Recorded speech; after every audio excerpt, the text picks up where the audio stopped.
ಹೇಗೆ ಏನಾಯಿತು? ನಿಷ್ಕಾರಣವಾಗಿ ಹೇಳುತ್ತಿರುವೆಯಲ್ಲ, ಏಕೆ? ಏನಾಯಿತು?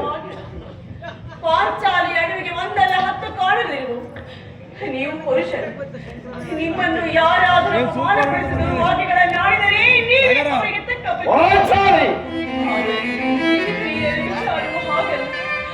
ಅನ್ನ ವಸ್ತ್ರಾದಿಗಳಿಗಾಗಿ ಅವರು ಪರದನ್ನು ಆಶ್ರಯಿಸಲಿ. ಪರಮೇಶ್ವರ, ಇಂತಹ ಜಾತಿಯನ್ನು ಈತ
ನಮ್ಮ ಸಮಾಜದ ನಿಯಮ ಅಲ್ಲದೆ ಭಗವತ್ ಸ್ವರೂಪರಾದ ಋಷಿಗಳ ಆಜ್ಞೆ. ಪತ್ನಿಯನ್ನು ಯುದ್ಧದಲ್ಲಿ ಬಡವಾಗಿಟ್ಟು ಸೋಲುವಂತೆ ಮನುಷ್ಯರೇ ಆಜ್ಞೆ ಪತಿಗಳು ಪತಿಗಳು ತಪಸ್ಸು ಮಾಡಿ ಪಡೆಯಬೇಕು ನಿಮ್ಮಂತಹ ಪತಿಗಳನ್ನು.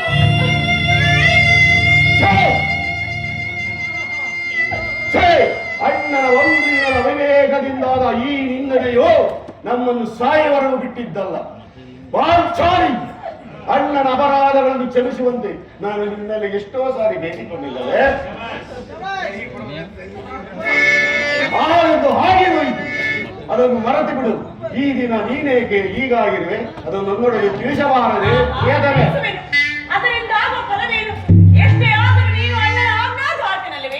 ಪಾಂಚಾಲಿ, ಅದು ಇಂದಿನ ಮಾತು.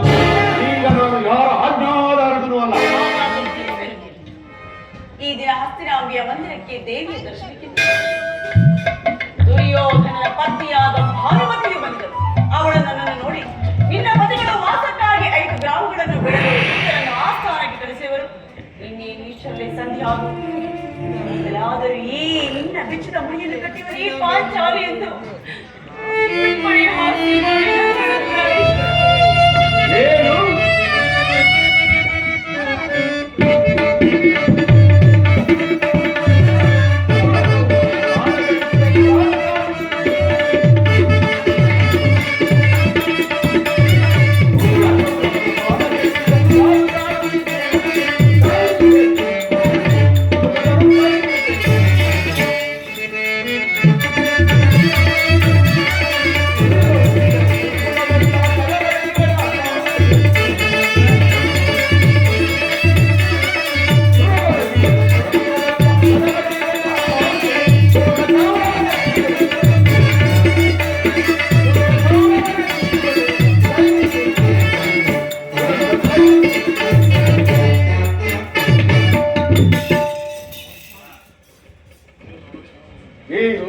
ದುರ್ಯೋಧನನು ಪುನಃ ಸಂಧಿಯ ಪ್ರಯತ್ನ.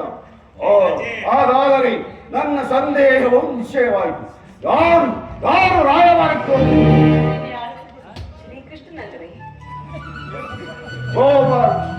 ಗೋಪಾಂಗರ ವಿರಾಜ ವಿಪ್ರವರಲ್ಲಿ ಲಗ್ನನಾದ ಆ ಎದುವದಿಯು ಯುದ್ಧವನ್ನು ಮರೆಯುವುದು ಸಹಜ.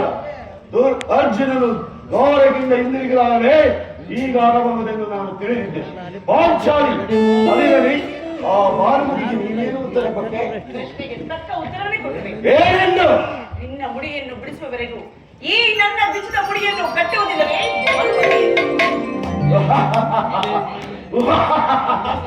ಬಾಬು ಪಾಂಚಾಲಿ ಬಾಬು ಚಮತ್ಕಾರವಾದ ಉತ್ತರವನ್ನು ಕೊಟ್ಟಿರುವೆ.